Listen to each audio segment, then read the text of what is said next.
नमस्ते सबैजनालाई स्वागत छ फेरि पनि मेरो युट्युब च्यानलमा। आज पनि फेरि माछा मार्ने प्लान भएर चाहिँ हामी माछा मार्न जानै आँटेको हो। केटाहरूले तल पर्खिरहेको छ, त्यही भएर म चाहिँ जाँदैछु। आज चाहिँ अब कतिको माछा मर्छ, खोला पनि भरिरहेको छ। सो गाइस, अब बाँकी भिडियो चाहिँ अब तल पुगेर खै त गाइस, म चाहिँ आइपुगेँ त्यही केटाहरू भएकोमा। केटाहरूले छिटै बोलाएर हावामा काम पनि सकेर छ। सुँगुरको खोर बनाएको अरे। अन्त अब गाउँ बस्तीमा सबै कहाँ फ्री त हुन्छ। म चाहिँ आज अलिक काम छिटो सकेर चाहिँ अब आएको छैन त। ठिकै रहेछ यो सोबित जोजोले गर्दा ढिलो भएको छैन। छिट्टो बोलाएर केही गरेको छैन। केही अल्छे एक नम्बरको अल्छे चाहिँ हाम्रो गाउँको यही होला। हामी चाहिँ अब हिँड्नु आँटेको छैन। केटाहरूले ढिलो गरेर पानी पर्नु आँटिसक्यो। ढिलो गर्ने मान्छे उहीँ हो। ल अब चाहिँ हामी छिटो जाने कोसिस गर्छौँ।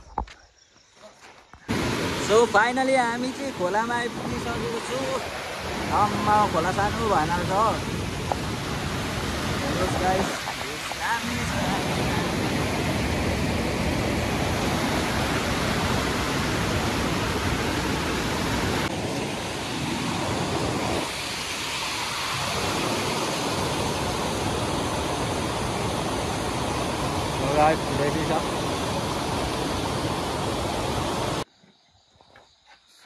हामी चाहिँ आइपुग्यौँ घर।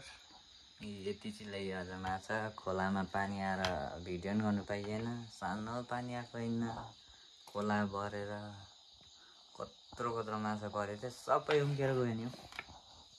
नि सोल्टी दामी आज पुरा ड्याममा डिस्टर्ब थिएछ। ड्याम छोड्दै बन्द गर्दै अन्त आज चाहिँ डाइरेक्ट यहीँ खानु आँटेको भिडियो छ हाम्रो सोल्टीकोमा। जोजो घरमा हेलो जोजोले गर्दा डिस्टर्ब भएको सबै कुरा त भोक पनि लागिरहेको छ। ठिकै छ, अब कोही बेला पर्छ, कोही बेला पर्दैन। बन्दुक छैन, नेक्स्ट टाइम चाहिँ खतरा पार्ने। एउटा सार्क चाहिँ पारेको थियो जरा मैले। यो मान्छेले वेल पारेको थियो। वेल यो मान्छेले के पारेको थियो? मैले डल्फिन। ल हुन्छ, खानु पर्यो।